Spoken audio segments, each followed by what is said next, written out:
Kitchen টেলসে স্বাগতম সবাইকে। আজকের মেনুতে থাকছে চেভাপচিচি, ভীষণ মজার একটা বসনিয়ান কাবাব, যেটা খুব ঝটপট তৈরি করা যায় এবং খুব কম উপকরণে। কাবাব রান্না করাটা বোধহয় পৃথিবীর আদিমতম রান্নার পদ্ধতির মধ্যে একটা। গরু খাসির মাংসকে খুব কম মশলা বা একটু বেশি মশলা দিয়ে ম্যারিনেট করে আগুনে ঝলসে নিলেই যে দারুণ মুখরোচক একটা ব্যাপার হয়, সেটা পৃথিবীর সব কুইজিনে, সব রান্নাঘরেই পাওয়া যায়।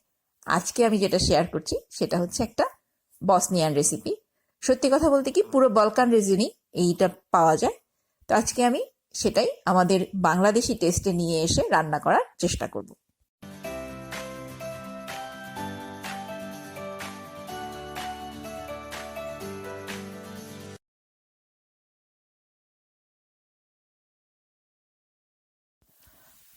আপনি চেভাপচিচি শুধুমাত্র ভেড়ার মাংসে কিংবা শুধুমাত্র গরুর মাংসের কিংবা দুটো মিশিয়েও করতে পারেন। আজকে আমি শুধুমাত্র গরুর মাংসের ভার্সনে যাচ্ছি।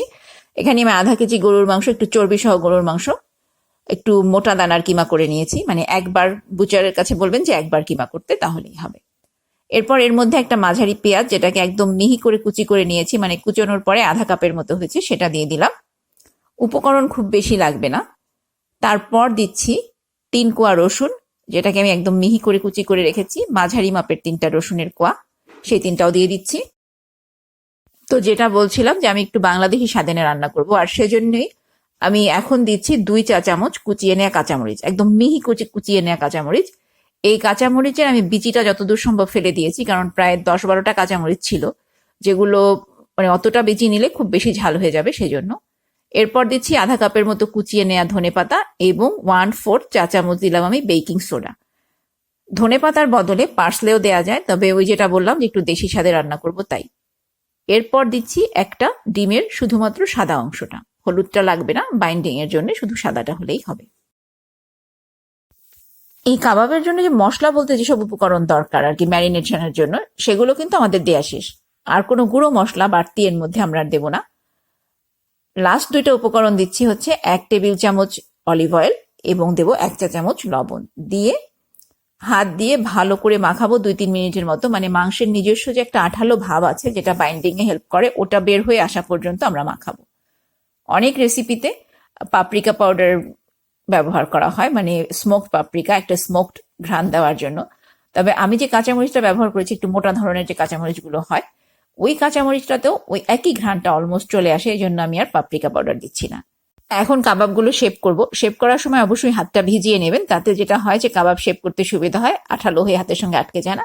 এবং মাপ হবে, আমরা যেটাকে মধ্যমা বলি, আমাদের মাঝের আঙুলটা সেই আঙুলের সমান লম্বা হবে। এবং মোটা আপনি যেরকম করতে চান, খুব বেশি মোটা এই কাবাবটা হয় না, একটু চিকন চিকনই হয়। মানে 1 মুঠ পরিমাণ আপনি কিমা নেবেন, কিমা নিয়ে সেই কিমাটাকে এরকম লম্বা শেপ করে করে কাবাবগুলো তৈরি করে ফেলবেন এবং বারবার হাতটা ভিজিয়ে নেবেন, তাহলে তৈরি করতে সুবিধা হবে। এই পরিমাণ মাংসে আপনার 15 থেকে 16টা কাবাব হবে, যেখানে এখানে হয়েছে। এখন এটাকে 15 মিনিটের জন্য ফ্রিজে রেখে দিচ্ছি। আজকে আমি এই কাবাবগুলো প্যান গ্রিল করব, আর সেজন্য একটা প্যান একদম চুলার হাইয়েস্ট আঁচে দিয়ে গরম করে নিয়েছি। সেই গরম করা প্যানে এই কাবাবগুলো দিয়ে দিলাম, দিয়ে মানে হাইয়েস্ট আঁচে রাখবো 2 থেকে 3 মিনিটের মতো। তারপরে একবার উল্টে দিয়ে আমি টেম্পারেচার নামিয়ে নিয়ে আসবো। নামিয়ে নিয়ে এসে হাইয়েস্ট থেকে মিডিয়াম করব, মিডিয়াম করে আস্তে আস্তে এই কাবাবগুলোকে গ্রিল করব, যতক্ষণ পর্যন্ত ভেতরে একদম রান্না হয়ে মানে কি বলবো, ভেতরে রান্না হয়ে যায়, কাঁচা ভাবটা আর না থাকে, কিন্তু জুসি ভাবটা থাকে, সেই পর্যন্ত রান্না করব। এই পর্যায়ে কাবাবগুলোতে একটু অয়েল ব্রাশ করতে হবে। আমি সরাসরি বটল থেকে ঢেলে দিচ্ছি খুব হালকা করে। তো কাবাবগুলো আমি ফ্রিজে রেখেছিলাম এই কারণে যে ফ্রিজে রাখলে 15-20 মিনিট পরে যে কাবাবটা ভাঙার সম্ভাবনা কম থাকে। আর এই কাবাবগুলোকে আমি গ্রিল করছি এখন সব মিলিয়ে 9-10 মিনিটের মতো, মানে যতক্ষণ পর্যন্ত ভেতরে আর কোনো কাঁচা ভাব থাকছে না। আপনি যখন রান্না করার সময় যে মানে চামচটা দিয়ে এভাবে উল্টাবেন, সেটা দিয়ে যখন চাপ দেবেন কাবাবের উপরে এবং দেখবেন যে আর কোনো লিকুইড বের হচ্ছে না, এই যে এইভাবে চাপ দিলে, ঠিক তখন বুঝবেন যে আপনার কাবাব রেডি। এবং এই পর্যায়ে তুলে নেবেন, কারণ কাবাব যদি খুব বেশি গ্রিল করা হয়ে যায়, তাহলে ভেতরের জুসি সফট ভাবটা আর থাকবে না। আমার এই ব্যাচের কাবাব তো তৈরি, এটাকে তুলে নেব। তুলে নিয়ে বাকি কাবাবগুলো এভাবে একইভাবে গ্রিল করে নেব। এই চেভাপচিচিগুলো চাইলে সরাসরি বারবিকিউ গ্রিলারেও খুব সুন্দর গ্রিল করা যায়। অনেকে এটাকে কাবাব না বলে চেভাপচিচি সসেজও বলেন, কারণ যেহেতু একটু লম্বাটে ধরনের হয় দেখতে, এবং কাবাবে আমরা যে ধরনের মশলা চিনি সে ধরনের কোনো মশলা ব্যবহার করা হয় না। নাম যেটাই দেয়া হোক না কেন, জিনিসটা খেতে দারুণ সুস্বাদু এবং এটা তৈরি করতে খুব বেশি ঝামেলার দরকার হয় না। ঘরে থাকা উপকরণ দিয়ে ঝটপট খুব সহজে তৈরি করে নেওয়া যায় এই কাবাবটা।